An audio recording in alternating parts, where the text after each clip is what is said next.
أعوذ بالله من الشيطان الرجيم. بسم الله الرحمن الرحيم. ولا تفسدوا في الأرض بعد إصلاحها وادعوه خوفا وطمعا إن رحمة الله قريب من المحسنين. صدق اللہ العظیم. معزز سامعین، بزرگوں، پیارے بھائیوں، سننے والی خواتین، مائیں اور بہنیں،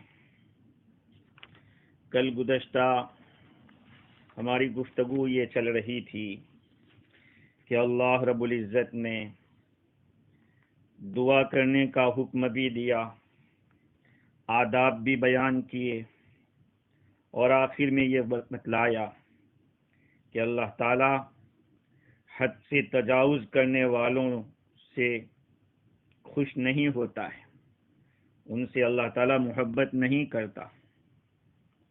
اب حد سے تجاوز کرنے کے بارے میں بڑی تفصیلات آئی. اللہ تعالیٰ نے جتنے بھی احکام بیان کیے ہیں کرنے کے، نہ کرنے کے، اس کے خلاف کرنا یہ حد تجاوزی ہے، شریعت کے حدود سے تجاوز کرنا ہے. ظاہری بات ہے کہ اس کی خلاف ورزی کوئی کرے گا، اللہ کے حکم کی خلاف ورزی، تو اس سے اللہ کیسے دوست رکھے گا؟ تو حد تجاوزی ایک تو عام شریعت کے احکام سے کرنا، اور ایک ہے دعا میں حد تجاوزی کرنا. جیسے کہ کل میں نے عرض کیا تھا کہ لفظی تکلفات دعا میں استعمال کرنا، یا پھر بلا ضرورت کے مختلف قیدیں لگا دینا. اسی طرح سے ایک صورت مفتی شفیع صاحب رحمۃ اللہ علیہ نے یہ بھی لکھی ہے کہ عام مسلمانوں کے لیے بد دعا کرنا یہ بھی حد تجاوزی ہے، یا ایسی چیز مانگنا جو عام لوگوں کے لیے نقصان دہ ہو. یہ ساری چیزیں اس کے اندر داخل ہیں. آج جس آیت کریمہ کو پڑھا گیا، اس آیت کریمہ میں اللہ رب العزت نے اسی دعا کے متعلق دو ادب بیان کیے ہیں، اور اس سے پہلے زمین کے اندر فساد کرنے سے منع کیا ہے. اللہ تعالیٰ فرماتے ہیں وَلَا تُفْسِدُوا فِي الْأَرْضِ بَعْدَ إِصْلَاحِهَا وَادْعُوهُ خَوْفًا وَطَمَعًا إِنَّ رَحْمَةَ اللَّهِ قَرِيبٌ مِّنَ الْمُحْسِنِينَ.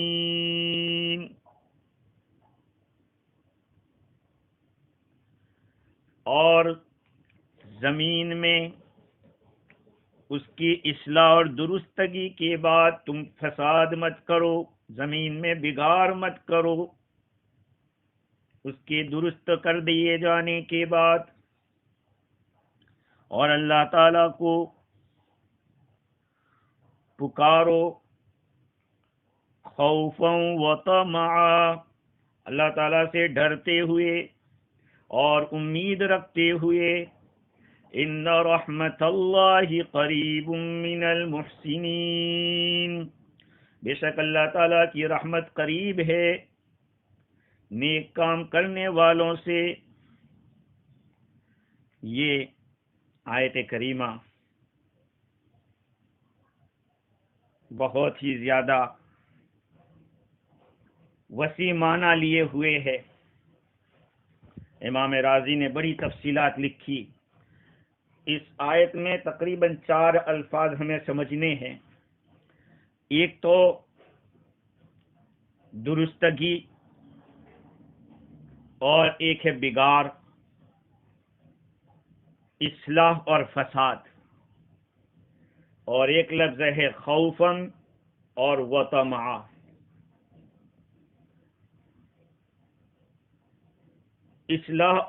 صلاح اور فساد کیا ہے، درستگی اور بگاڑ کیا ہے؟ صلاح کے معنی درستی اور فساد کے معنی بگاڑ، خرابی۔ مفتی شفیع صاحب رحمۃ اللہ علیہ نے امام راغب اصفہانی کے حوالے سے لکھا ہے کہ کسی چیز کا اپنے حد اعتدال سے نکل جانا یہ بگاڑ ہے، چاہے تھوڑا نکلے یا زیادہ نکلے، یہ بگاڑ ہے۔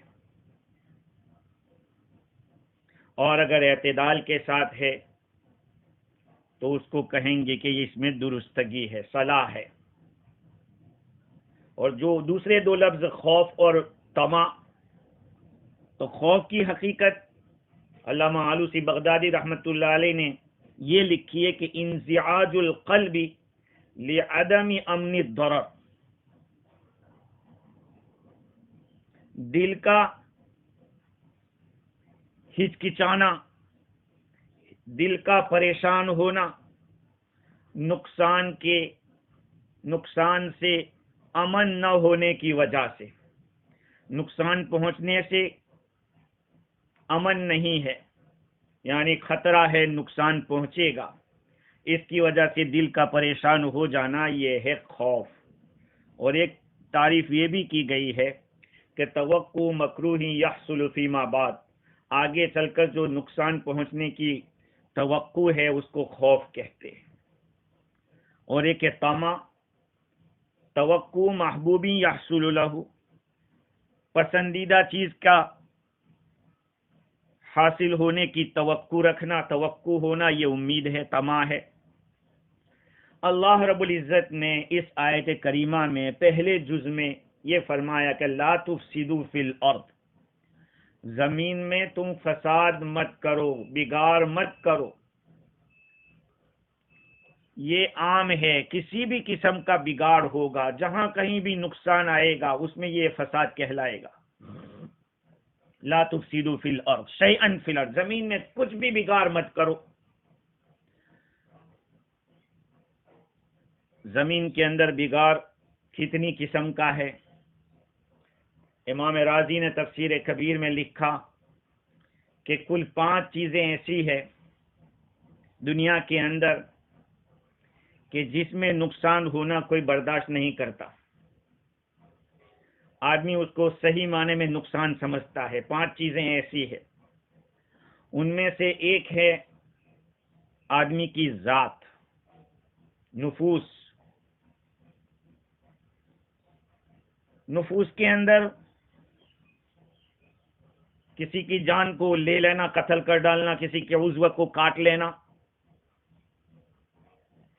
یہ سب چیزیں آئے گی۔ بے عزتی کرنا،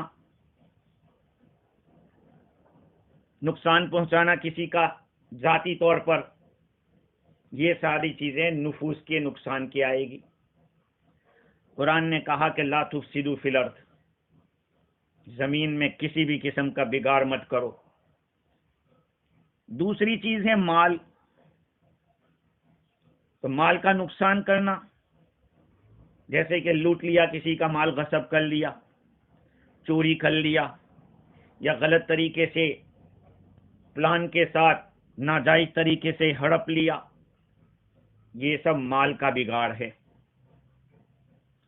اور تیسرا ہے دھرم کا بگاڑ، جیسے ہمارا دین خالص توحید کے اوپر ہے، اس میں کفر کیا، شرک کیا، یہ ساری چیزیں دین کا بگاڑ ہے۔ چوتھی چیز ہے نسب کا بگاڑ۔ نسب بہت بڑی قیمتی چیز ہے، نسب کو بگاڑنا یہ بھی ایک قسم کا زمین کے اندر فساد کرنا ہے، جیسے کہ زنا کرے یا پھر لواطت، مردوں سے شہوت پوری کرے، پھر کسی پر تہمت لگاوے، یہ ساری چیزیں نسب کے اندر بگاڑ ہے۔ اور 5ویں چیز ہے عقل کا بگاڑ، عقل کو بگاڑنا۔ تو عقلیں بگڑتی کس سے ہیں؟ تمام قسم کی نشے کی چیزیں استعمال کرنا، نشہ والی چیزوں سے آدمی کی عقل خراب ہوتی ہے۔ امام رازی نے لکھا کہ اللہ تعالیٰ نے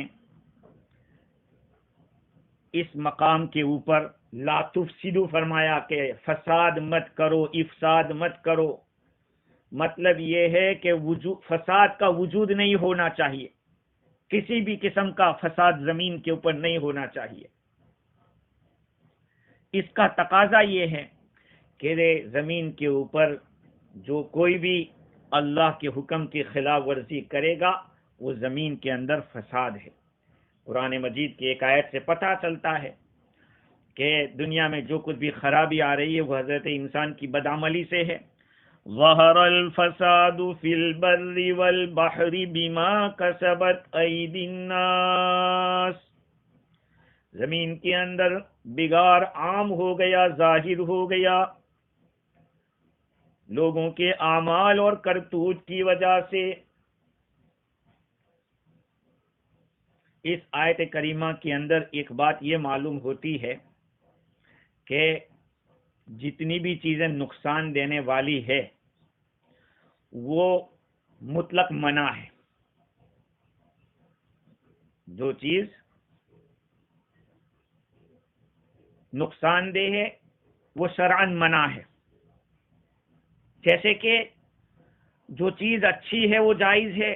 ابھی کچھ دنوں پہلے ایک تفسیر اسی سورت کی ایک آیت کے اندر یہ بات آئی تھی، قُلْ مَنْ حَرَّمَ زِینَةَ اللَّهِ الَّتِي أَخْرَجَ لِعِبَادِهِ وَالطَّیِّبَاتِ مِنَ الرِّزْقِ، فرما دیجئے آپ کہ کس نے حرام کی وہ چیزیں جو اللہ تعالیٰ کی نازل کی ہوئی، جو اللہ تعالیٰ نے بندوں کے لیے نکالی ہے رزق میں سے یا پھر زینت کی چیزوں میں سے، کس نے حرام کیا؟ کسی نے نہیں، وہ تو حلال ہے، اللہ تعالیٰ نے حلال کر رکھا ہے، کوئی اس کو حرام نہیں کر سکتا، اللہ ہی کر سکتا ہے۔ اسی طرح اس آیت کریمہ کے اندر یہ بات معلوم ہوئی کہ جتنی بھی نقصان دینے والی چیزیں ہیں وہ سب منع ہیں۔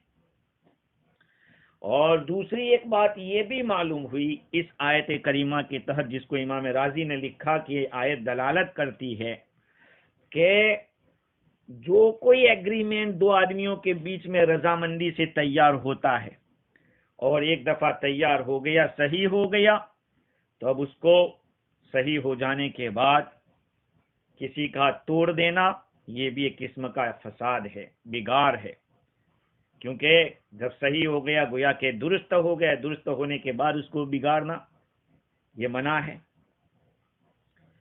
تو قرآن مجید کی اور بھی آیتوں سے اس طرح کا معنی نکلتا ہے، اوفوا بالعقود، اپنے وعدوں کو پورا کرو، لما تقولون ما لا تفعلون، جو تم کرتے نہیں وہ کہتے کیوں ہو، والذین هم لاماناتهم وعہدهم راعون، اور وہ لوگ جو اپنی امانتوں کی اور عہدوں کی رعایت کرتے ہیں۔ ان آیتوں سے اس کے معنی کی تائید ہوتی ہے۔ خیر اللہ تعالیٰ فرماتے ہیں کہ لا تفسدوا فی الارض بعد اصلاحها، تم زمین کے اندر بگاڑ مت کرو اس کو درست کرنے کے بعد۔ اب دیکھیے کہ زمین کے اندر درستی اور خرابی وہ ہے کیا، اور درستگی اصلاح اللہ تعالیٰ نے کی ہے تو کیسے کی ہے۔ امام راغب اصفہانی رحمۃ اللہ علیہ کے حوالے سے مفتی شفیع صاحب رحمۃ اللہ علیہ نے لکھا ہے کہ کسی چیز کی اصلاح کرنا، اس کو درست کرنا کئی طرح سے ہو سکتا ہے۔ ایک تو یہ ہے کہ اس چیز کو بنایا ہی اس طرح سے جائے، ٹھیک ٹھاک ہو، درست ہو، جیسے وہ اصلح بالہم قرآن میں فرمایا، پہلے سے ہی اللہ تعالیٰ نے چیزوں کو ایسا ٹھیک ٹھاک بنایا ہے، اب اس کے اندر گڑبڑ کر دینا یہ افساد ہو جائے گا۔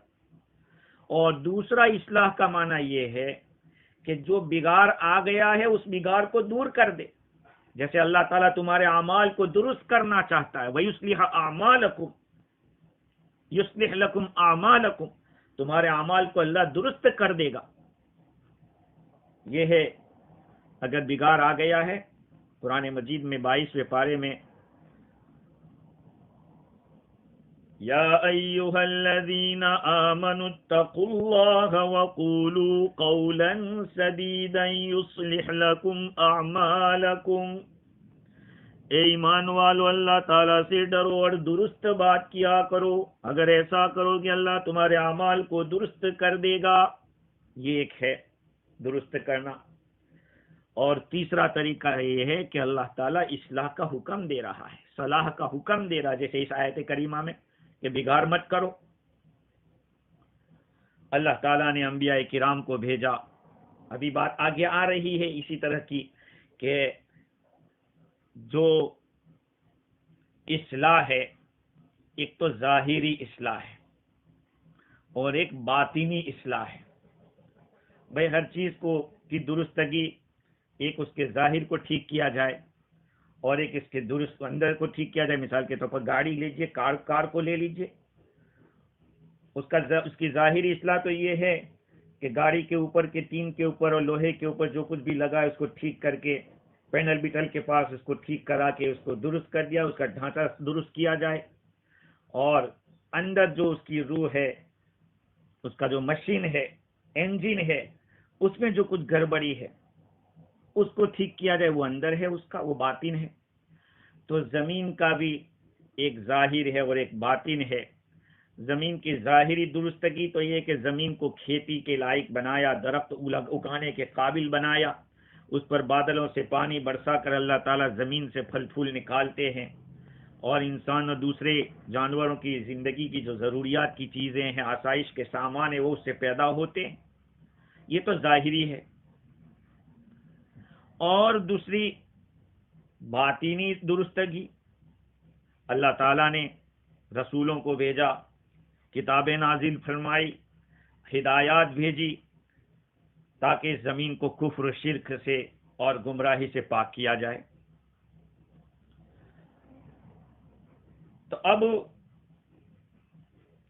ظاہری اور باطنی معنی یہاں دونوں مراد ہو سکتے ہیں کہ اللہ تعالیٰ نے جب زمین کو ظاہری طور پر بھی اور باطنی طور پر بھی درست کر رکھا ہے، تو پھر تم اس میں گناہ کر کے اور نافرمانی کر کے فساد مت کرو، زمین کو بگاڑو مت، اس میں خرابی پیدا مت کرو۔ تو آپ نے دیکھ لیا کہ زمین کی درستگی کے اندر ظاہری اور باطنی دونوں طرح سے کام ہوا ہے، اللہ تعالیٰ نے کیا ہے۔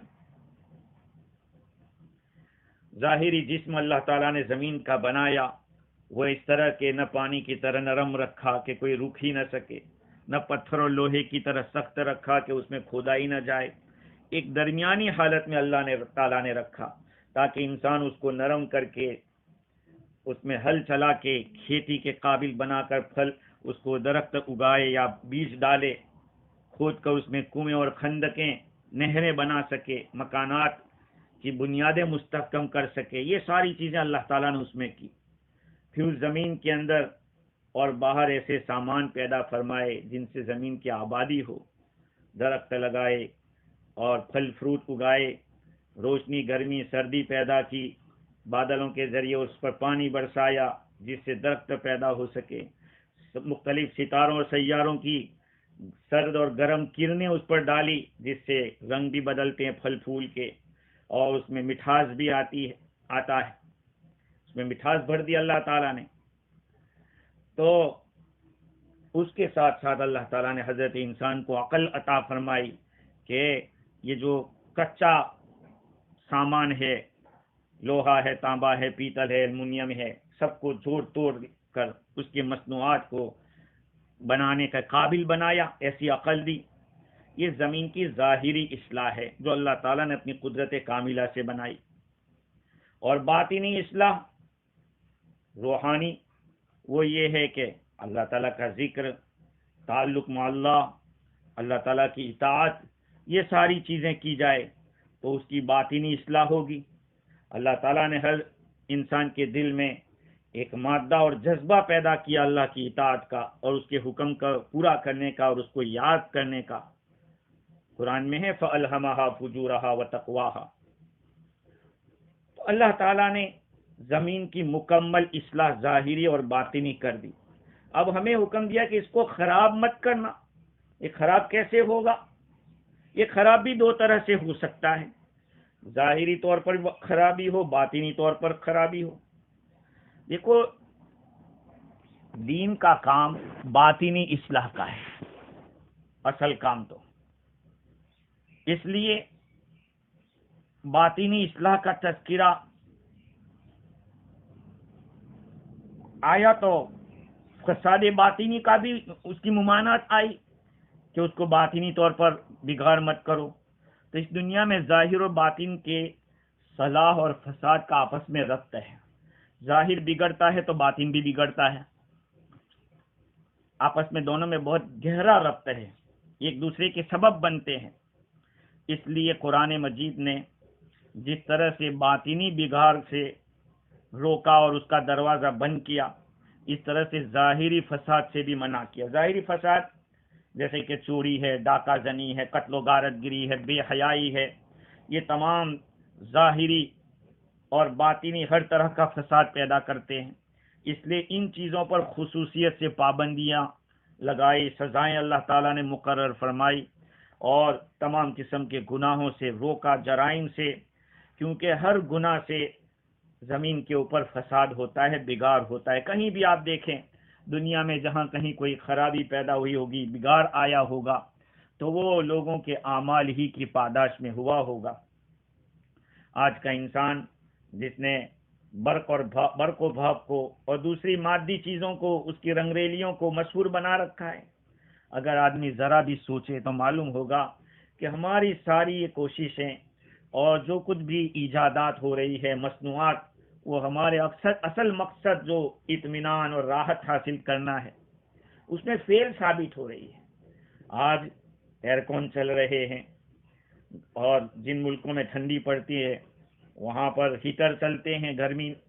یہ سب کیوں؟ نرم نرم گدے، اور پتہ نہیں اب تو آدمی کو راحت حاصل کرنے کے لیے اس طرح کی کرسیاں بھی آ گئی کہ جس پر آدمی بیٹھا رہے تو اس کا مالش بھی ہوتا رہے اور اس کا ایکیوپنکچر بھی ہوتا رہے. مطلب یہ ہے کہ یہ سارے اسباب پیدا کر دیے گئے، اس کے باوجود جو راحت ملنی چاہیے وہ مقصد پورا نہیں ہو رہا ہے. کیوں؟ تو ازو گشتی ہما چیز است گشت، جب تو خدا سے پھرے گا تو ہر چیز تجھ سے پھر جائے گی.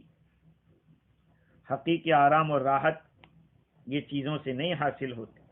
حقیقی راحت اور آرام تو اس وقت ہوتا ہے جب کہ حق سبحانہ و تعالیٰ کی فرما برداری کی جائے. دنیا میں ساری چیزیں موجود ہے، کھانے کی، پینے کی، سب چیزیں موجود ہوتے ہوئے بھی انسان آج پریشان ہے. اتنا پریشان ہے کہ بلکہ شاید کیا یقین کے ساتھ کہتا ہوں کہ پچھلی قوموں کے اندر ایسی مصیبت نہیں آئی ہوگی جیسے آج پوری دنیا کے بارڈرز بند ہے. سمجھ میں نہیں آ رہا ہے کہ کیا ہو رہا ہے.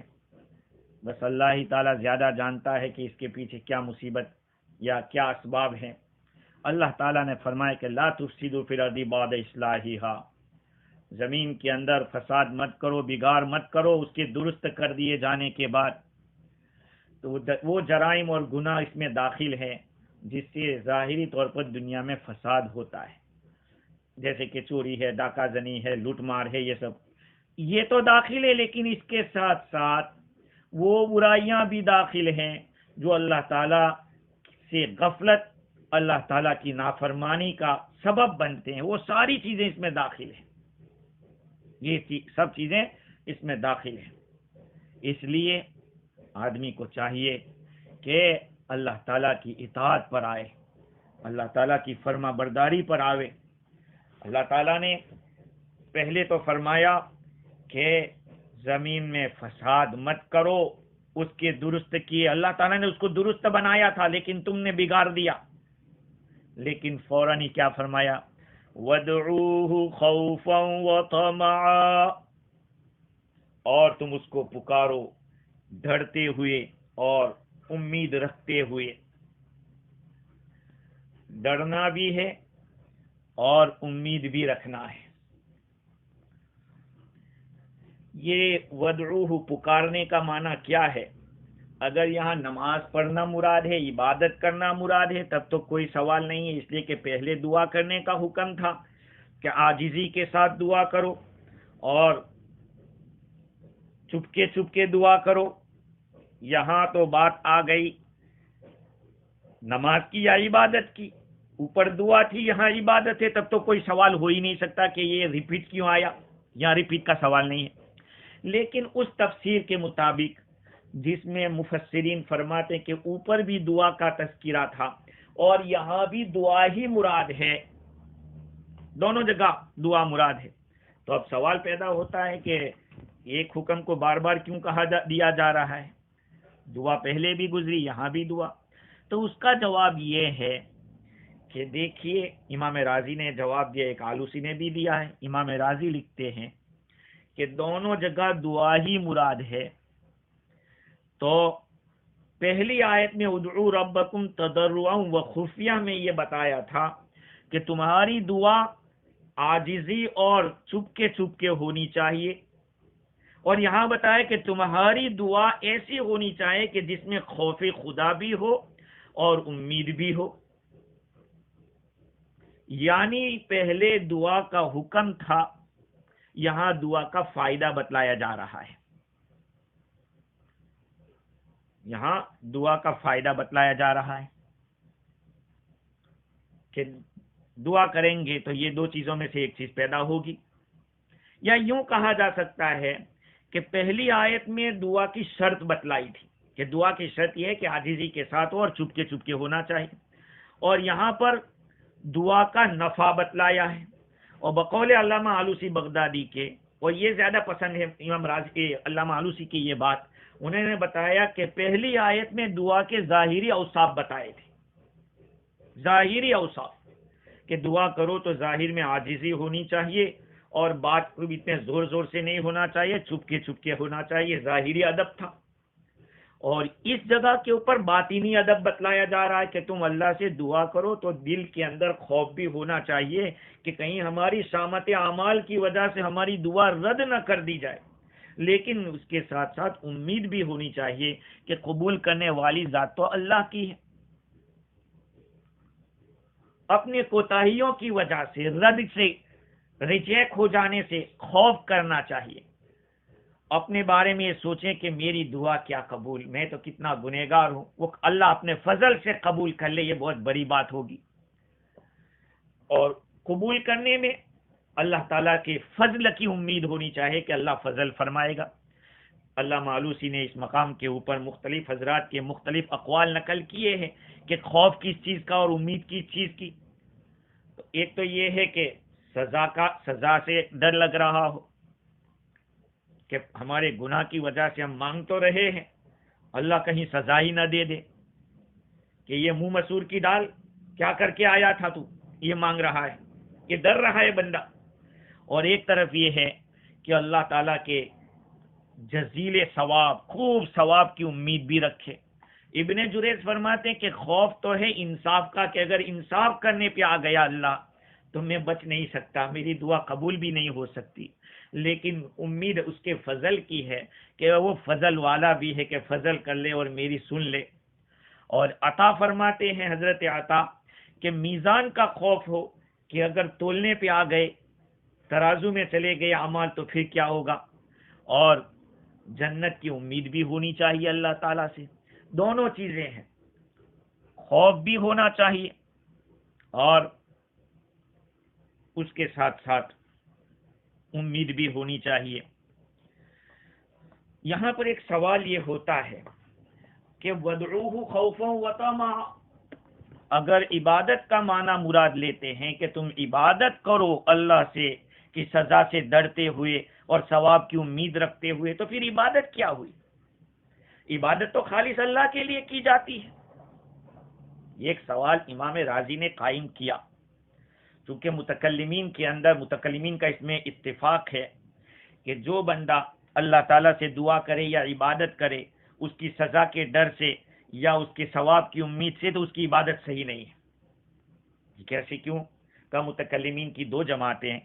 ایک جماعت اس بات کی قائل ہے کہ اللہ تعالیٰ نے جو کچھ بھی احکام نازل فرمائے ہیں وہ اللہ تعالیٰ کے معبود ہونے کا تقاضا ہے، وہ ہمارا رب ہے، اس لیے ہمیں اس نے حکم دیا کہ ایسا کرو ویسا مت کرو۔ ہمارا بندہ ہونا اور اللہ تعالیٰ کا معبود ہونا یہ تقاضا کرتا ہے کہ اللہ تعالیٰ اپنے بندوں کو جو چاہے حکم دے، چاہے اس حکم کے پیچھے اس جس کا حکم دیا ہے جس میں صلاح ہو یا نہ ہو، اس میں حسن ہو یا نہ ہو، اچھائی ہو یا نہ ہو، اس کو حق ہے۔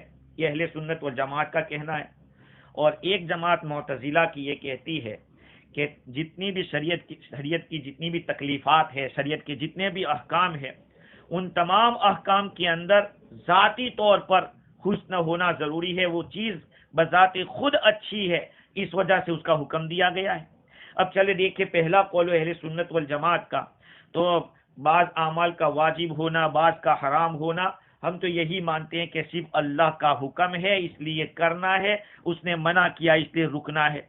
اگر بندہ اللہ تعالیٰ کی عبادت اس لیے کر رہا ہے کہ اس نے حکم دیا اس لیے میں کر رہا ہوں، اس کی نماز صحیح، اس کی عبادت صحیح ہے۔ لیکن اگر وہ یوں سوچتا ہے کہ میں اس لیے کرتا ہوں کہ تاکہ سزا سے بچ جاؤں، تاکہ کچھ مل جائے ثواب مجھ کو، تو کہا تو ضروری ہے کہ اس کی نماز عبادت صحیح نہیں ہونی چاہیے۔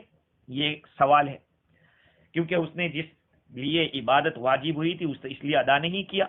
اور دوسرا قول جو معتزلہ کا ہے، ان کا کہنا یہ ہے کہ وہ جس چیز کا حکم ملا ہے وہ بذات خود ایسی ہے جس میں مصلحت ہے، تو اگر خوف کی وجہ سے کیا اس نے وہ عمل یا کوئی ثواب کی امید سے، تو پھر جس مقصد کے لیے کیا حکم دیا تھا وہ تو کیا نہیں، اس لیے نہیں صحیح ہونا چاہیے۔ اس کا جواب یہ ہے، امام راضی نے لکھا کہ دیکھو آیت کا مطلب یہ نہیں ہے جو تم نے سمجھا ہے، بلکہ مطلب یہ ہے کہ اللہ تعالی کو پکارو، اس سے دعا کرو،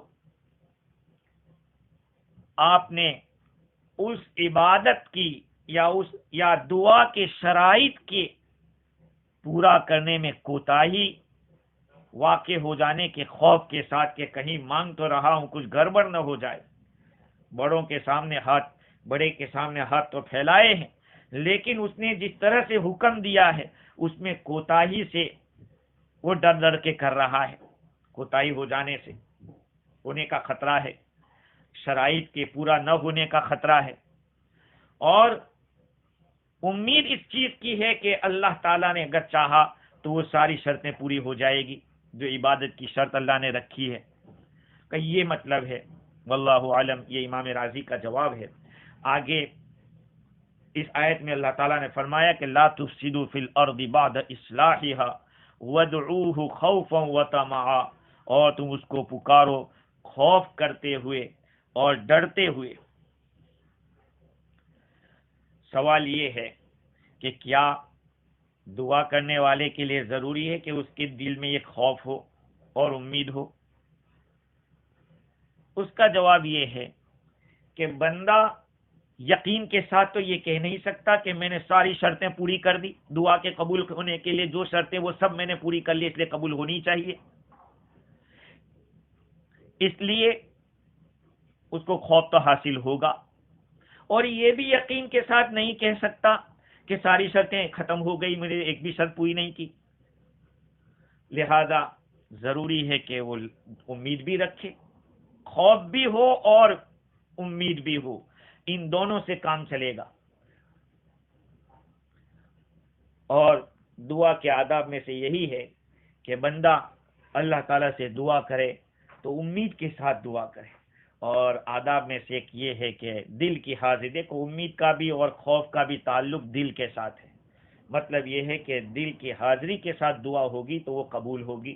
حضرت موسیٰ علیہ السلام کے بارے میں تفسیر روح البیان میں ایک حکایت لکھی ہے کہ ایک آدمی کے پاس سے موسیٰ علیہ السلام گزرے، وہ آدمی دعا کر رہا تھا، خوب گریہ وزاری کر رہا تھا۔ موسیٰ علیہ السلام نے کہا کہ اگر اس کی ضرورت میرے ہاتھ میں ہوتی، اگر اس کی ضرورت کو پورا کرنا میرے قبضے میں ہوتا تو میں کب کا پورا کر دیتا۔ اللہ تعالیٰ نے موسیٰ علیہ السلام کی طرف وحی بھیجی کہ انا ارحم بہ منک، ارے موسیٰ اس بندے پر تجھ سے زیادہ میں رحم والا ہوں، اس پر جو مجھے رحم آتا ہے اس سے زیادہ مجھے رحم آتا ہے، لیکن وہ مجھے دعا تو کر رہا ہے، لیکن اس کو پوچھ اس کے دل میں بکریاں ہیں، وہ بکریوں کا مالک ہے تو اس کے دل میں بکریاں چل رہی ہے، بکریاں، دل اس کا بکریوں کے اندر اٹکا ہوا ہے، اور میری عادت ہے کہ میں غافل دل کی دعا قبول نہیں کرتا۔ تو اس آدمی سے موسیٰ علیہ السلام نے فرمایا کہ بھائی تو کس طرح سے دعا کر رہا ہے؟ دل کے ساتھ اللہ کی طرف متوجہ ہو اور اللہ تعالیٰ سے اس طرح سے مانگ تو اللہ تعالیٰ پوری کرے گا. بس دل کو حاضر کرنا تھا اور دعا کی، اللہ تعالیٰ نے اس کو قبول کر لیا. اسی لیے تو روایت میں آتا ہے کہ ادعوا اللہ وانتم موقنون بالاجابہ، تم دعا کرو اللہ سے اس یقین کے ساتھ کہ وہ قبول کر لے گا. قبولیت کے یقین کے ساتھ اگر دعا کریں گے تو وہ دعا قبول ہوگی. ایک آدمی طواف کے درمیان چکر لگا رہا، طواف کر رہا تھا بیت اللہ کا، طواف وداع تھا، اور تھوڑا یوں کہیے کہ ہمارے حساب سے، ہماری سمجھ کے اعتبار سے جیسے لکھا ہے، اس لیے میں کہہ رہا ہوں کہ تھوڑی حماقت جیسی بات تھی، بیوقوفی جیسی بات تھی، کچھ ہلکا پن تھا دماغ کا. طواف کر کے کسی آدمی نے اس سے مذاق میں کہا کہ تو نے جہنم سے برات کا جو ٹکٹ ملتا ہے وہ ملا لیا کہ نہیں؟ تو اس نے کہا نہیں، مجھے کہاں ملتا ہے. کہا تو نے، لوگوں نے لے لیا اور تو نے نہیں لیا. تو اس نے رونا شروع کر دیا اور حتیم میں داخل ہوا، کعبہ کے پردوں کے ساتھ چمٹ گیا اور رو رہا ہے، اللہ تعالیٰ سے کہہ رہا ہے کہ یا اللہ میرا بھی ٹکٹ دے دے، مجھے بھی پروانہ دے دے جہنم سے آزادی کا. لوگ اس کو ملامت کر رہے ہیں، ساتھی کہہ رہے کہ یار تو کیسی بات کر رہا ہے، وہ تو تجھ سے مذاق کر رہا تھا جس نے کہا ہے. وہ تو یہ ان کی تصدیق نہیں کر رہا، یہاں تک کہ وہ اپنے حال پر چمٹا رہا، لگا رہا. اسی حالت میں میزاب رحمت کی طرف سے ایک پرچہ آیا جس میں لکھا ہوا تھا کہ یہ جہنم سے بری ہے، اتقہ من النار. وہ سے خوش ہو گیا.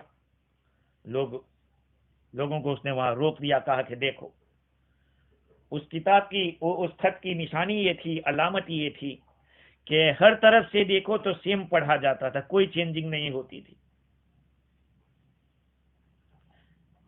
ہاں، جب ورق کو پلٹا جاتا تو وہ جو لکھاوٹ تھی وہ بھی پلٹ جاتی تھی. تو لوگوں نے سمجھا کہ یہ اللہ تعالیٰ کی طرف سے ہے. تو بھئی دعا الگ الگ طریقے کی ہوتی ہے.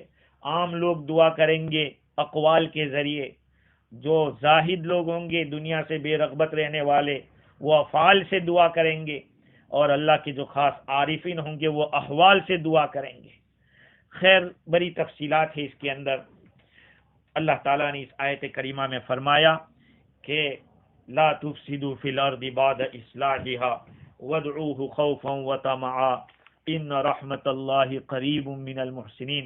خلاصہ کلام یہ ہے کہ خوفا وطمعا کے اندر اللہ تعالیٰ نے دو باطنی آداب بتلائے کہ دعا کے وقت ایک تو آدمی کا دل کے اندر یہ کیفیت ہونی چاہیے کہ اس کو خطرہ ہو کہ شاید میری دعا قبول نہ ہو، لیکن ساتھ میں امید بھی ہونی چاہیے کہ میری دعا قبول ہو سکتی ہے، کیونکہ اپنی خطاؤں اور گناہوں سے بے فکر ہو جانا بھی ایمان کے خلاف ہے، اور اللہ تعالیٰ کی رحمت سے نا امید ہو جانا یہ بھی کفر ہے.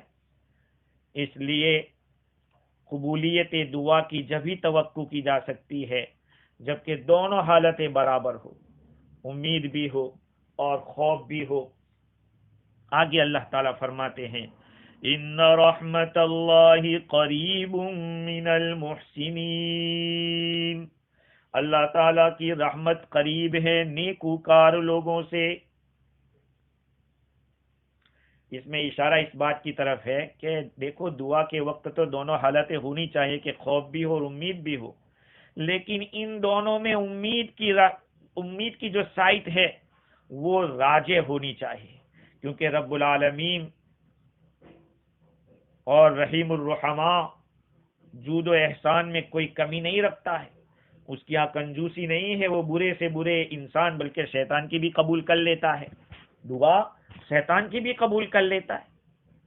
تو اگر عدم قبولیت کا کوئی خطرہ ہو سکتا ہے تو ہماری بدعملی ہو سکتی ہے، ہمارے گناہوں کی نحوست سے ہو سکتا ہے. اللہ تعالیٰ کی رحمت کے قریب ہونے کے لیے محسن ہونا، نیک عمل ہونا درکار ہے. اسی لیے تو حضور اکرم صلی اللہ علیہ وسلم کا وہ ارشاد جس کو مفتی شفیع صاحب رحمۃ اللہ علیہ نے مسلم شریف ترمذی شریف کے حوالے سے نقل کیا، حضرت ابو ہریرہ رضی اللہ عنہ اس کے راوی ہے، آقا صلی اللہ علیہ وسلم نے فرمایا کہ بعض آدمی لمبے لمبے سفر کرتے ہیں، اپنی حیات فقیرانہ بناتے ہیں، اللہ کے سامنے دعا کے لیے ہاتھ پھیلاتے ہیں مگر ان کا کھانا حرام، پینا حرام، لباس بھی حرام کا، ایسوں کی دعا کیسے کہاں قبول کی ہو سکتی ہے؟ تو قبولیت کے لیے تو اللہ سبحانہ و تعالیٰ کے یہاں کوئی کمی نہیں ہے، اگر کچھ کمزوری ہے تو ہماری ہے۔ حضور اکرم صلی اللہ علیہ وسلم نے ارشاد فرمایا کہ بندے کی دعا اس وقت تک قبول ہوتی ہے جب تک وہ کسی گناہ یا قطع رحمی کی دعا نہ کرے یا جلد بازی نہ کرے۔ صحابہ نے عرض کیا کہ جلد بازی کیا ہے؟ فرمایا کہ یوں خیال کر بیٹھے کہ میں اتنے عرصے سے دعا مانگ رہا ہوں، اب تک قبول نہیں ہوتی، اب یہ مایوس ہو کے چھوڑ دیتا ہے۔ آدمی کو لگے رہنا چاہیے، اللہ تعالیٰ سے حسن ظن رکھنا چاہیے کہ قبول کرنے والا تو وہ ہے اور وہ ضرور قبول کرے گا۔ ان رحمت اللہ قریب، اللہ تعالیٰ کی رحمت قریب ہے۔ کن سے؟ من المحسنین، نیکوکار لوگوں سے۔ محسنین، رحمت سے مراد کیا ہے؟ رحمت کا ایک معنی تو امام رازی نے یہ لکھا کہ رحمت نام ہے بھلائی اور نعمت پہنچانے کا، یا یہ کہ نعمت پہنچانے یا خیر پہنچانے کا ارادہ کرنے کا نام رحمت ہے۔ اگر خیر پہنچانے یا نعمت پہنچانے ہی کا نام رحمت ہے تو یوں کہو کہ اللہ تعالیٰ کے صفات افعال میں سے ہے، اور اگر اللہ تعالیٰ کا کے ارادے کا نام ہے تو یوں کہیے کہ یہ صفات ذات میں سے ہے، اللہ تعالیٰ کی رحمت صفات ذات میں سے۔ خلاصہ کلام یہ ہے کہ یہ آیت دلالت کرتی ہے اس بات کے اوپر کہ اللہ تعالیٰ کی جو بھی رحمت ہے وہ نیکوکار لوگوں کے قریب ہے۔ اب جو نیکوکار نہیں ہے ان کے رحمت قریب نہیں ہوگی، لہذا کافر کے حق میں یہ بات نکلی کہ وہ قریب نہیں ہے، اللہ تعالیٰ کی رحمت ان لوگوں سے قریب نہیں ہے، ان کو نہ رحمت ہے نہ نعمت ہے۔ یہاں پر ایک بات ہوتی، سوال پیدا ہوتا ہے جس کو معتزلہ نے قائم کیا ہے، وہ یہ ہے کہ جب رحمت اللہ تعالیٰ کی نیکوکار سے ہے اور جو نیکوکار نہیں ہے ان کے لیے اللہ کی رحمت قریب نہیں ہے، تو کفار کی تو بات ابھی ہو گئی، لیکن وہ مسلمان جو برے اعمال میں مبتلا ہے، بڑے بڑے گناہوں کے اندر لگے ہوئے ہیں، کیا ان لوگوں کے لیے بھی یہ بات ہوگی؟ کیونکہ معتزلہ ایک ایسا فرقہ ہے کہ کبیرہ گناہ کرنے والے کو ایمان سے خارج سمجھتا ہے۔ اب کفر میں داخل ہوا یا نہیں؟ کہا نہیں، وہ تو بیچ میں ہے، منزلتم بین منزلتین، وہ کفر میں بھی داخل نہیں ہوا۔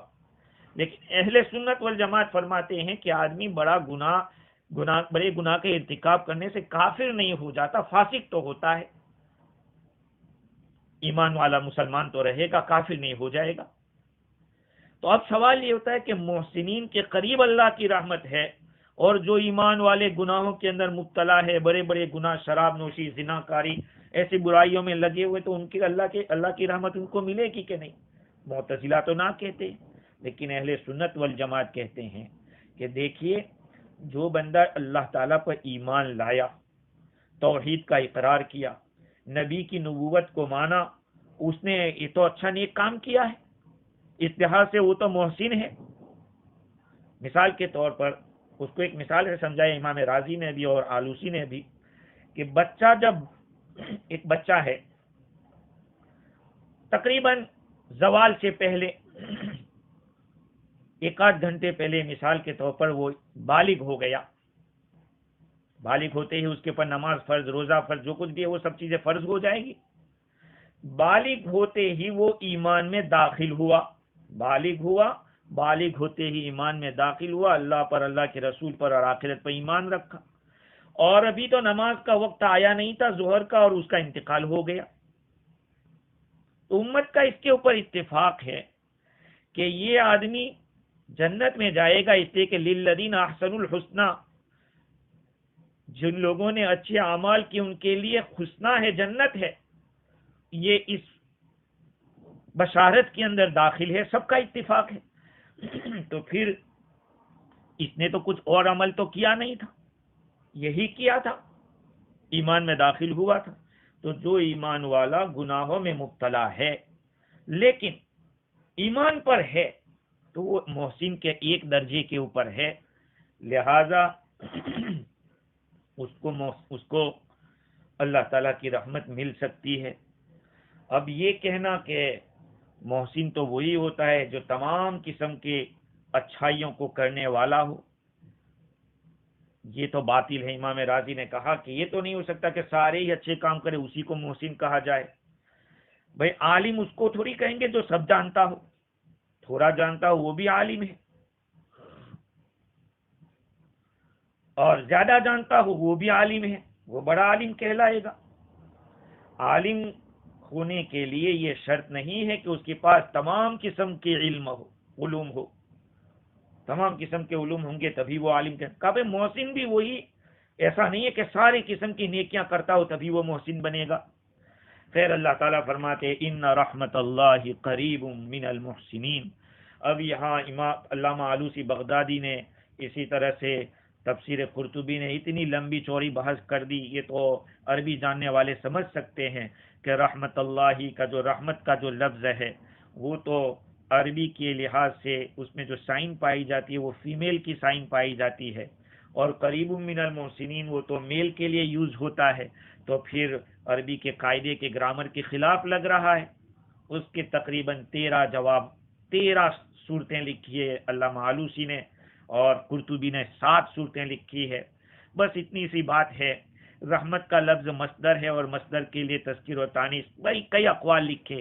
ایک تو یہ کہا کہ ان رحمت اللہ یعنی رحمت اللہ یعنی اللہ کی رحمت، تو اللہ تعالیٰ کی رحمت سے مراد اللہ ہی قریب ہے نیکوکاروں سے، یا یہ کہ اللہ تعالیٰ کی رحمت کی جو جگہ ہے وہ قریب ہے، یا یہ کہ اللہ تعالیٰ کی رحمت یعنی وہ ایک قریب چیز ہے، بہت نزدیکی چیز ہے. اور بھی تقریباً 13 صورتیں لکھی علامہ آلوسی نے.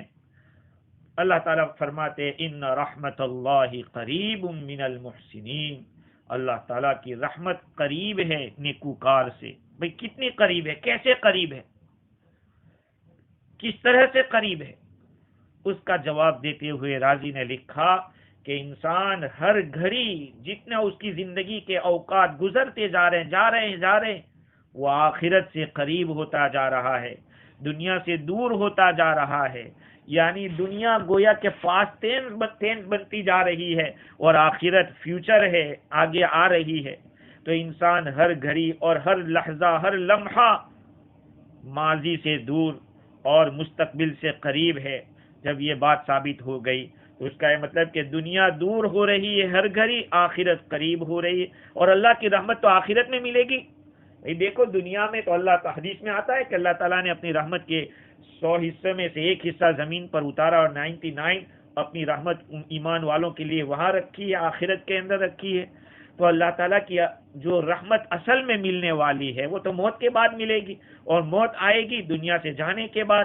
تو دنیا تو دور ہوتی جا رہی ہے اور آخرت قریب ہوتی جا رہی ہے. یہ ہے ظاہری بات ہے کہ آخرت آئے گی، اللہ کی رحمت بھی آئے گی، اور آخر کل ما ہوا آت فہو قریب، جو چیز آنے والی وہ قریب ہوتی ہے. اللہ تعالیٰ فرماتے ہیں ان رحمت اللہ قریب من المحسنین، اللہ تعالیٰ کی رحمت قریب ہے نیکوکار سے. یہاں ایک بات یہ سمجھنی چاہیے کہ بہت سارے لوگ یہ بھی کہا کرتے ارے اللہ تو نکتہ نواز ہے، اللہ تو ایسے ہی معاف کر دے گا. دیکھو اس میں کوئی شک نہیں، اللہ کی ذات بہت بڑی ہے، وہ نہ میری نیکیوں کی محتاج ہے اور نہ آپ کی نیکیوں کی محتاج ہے، نہ میری نمازوں کی اس کو کوئی ضرورت ہے. لیکن ظاہری بات ہے اللہ تعالیٰ نے جو ایمان دیا ہے وہ ایمان ہم اس کو کیسے باقی رکھ سکتے ہیں اور کیسے بچا کر لے جا سکتے ہیں؟ ارے محسن کا کم سے کم درجہ یہ ہو کہ آدمی ایمان والا ہے. اس ایمان کے بارے میں ہمارے پاس کیا گارنٹی ہے کہ ہم اس کے اوپر باقی رہیں گے؟ یہ نیک اعمال اسی لیے کرائے جاتے ہیں کہ آدمی اس کو کرتے کرتے نیکیوں پر باقی رہتا ہے، باقی رہے گا تو ایمان کے پر بھی باقی رہے گا. تو یہ محسنین کا جو کم سے کم درجہ یہ سمجھا جائے کہ ایمان صرف ایمان ہے. حالانکہ صرف کہنا یہ کم کے اعتبار سے نہیں، یوں کہہ رہا ہوں کہ بڑی دولت ہے ایمان، لیکن اور کوئی اعمال نہیں ہے. نیکیاں نہیں ہے، ایمان ہے اس کے پاس، تو یہ تو بہت بڑی نعمت ہے، لیکن اس کو ہم کیسے بچا سکتے ہیں اور کیسے باقی لے کر جا سکتے ہیں؟ اس کے لیے محنت کی ضرورت ہے، اس کے لیے کوشش کرنے کی ہے، اعمال کے اوپر آنے کی ضرورت ہے۔ اللہ تعالیٰ نے تو فرما دیا ان رحمت اللہ قریب من المحسنین، اللہ تعالیٰ کی رحمت قریب ہے نیکوکار لوگوں سے۔ اور قریب ہونے کا مطلب جیسے کہ میں نے بتایا کتنی قریب ہے، تفسیر روح البیان میں لکھا ہے کہ اللہ کی رحمت قریب ہے پکارنے والوں سے۔ کیسی زبان؟ جو پکارتا ہے ذکر والی زبان سے اور شکر کرنے والی زبان سے، اور دل حاضر دل اور پاک دل سے جو پکارنے والا ہے، ایسے لوگوں سے اللہ تعالیٰ کی رحمت قریب ہے۔ اس جملے نے ان رحمت اللہ قریب من المحسنین نے اللہ تعالیٰ کی دعا کے قبول کرنے کی جانب کو راجح کر دیا۔ اوپر تو فرمایا تھا کہ ادعوہ خوفا و طمعا، اس کو پکارو ڈرتے ہوئے اور امید رکھتے ہوئے، اور آخر میں فرما دیا کہ دیکھو رحمت تو اس کی قریب ہے نیکوکار سے، تم نیکوکار بنیے۔ اللہ تعالیٰ مجھے بھی اور آپ کو بھی محسنین کے اندر شامل فرمائے اور وہ اعمال کرنے کی توفیق عطا فرمائے جو صفت احسان کے ساتھ ہو، اللہ قبول فرمائے اور موت تک ہمیں دین کے ساتھ وابستہ رکھے۔ وآخر دعوانا الحمدللہ رب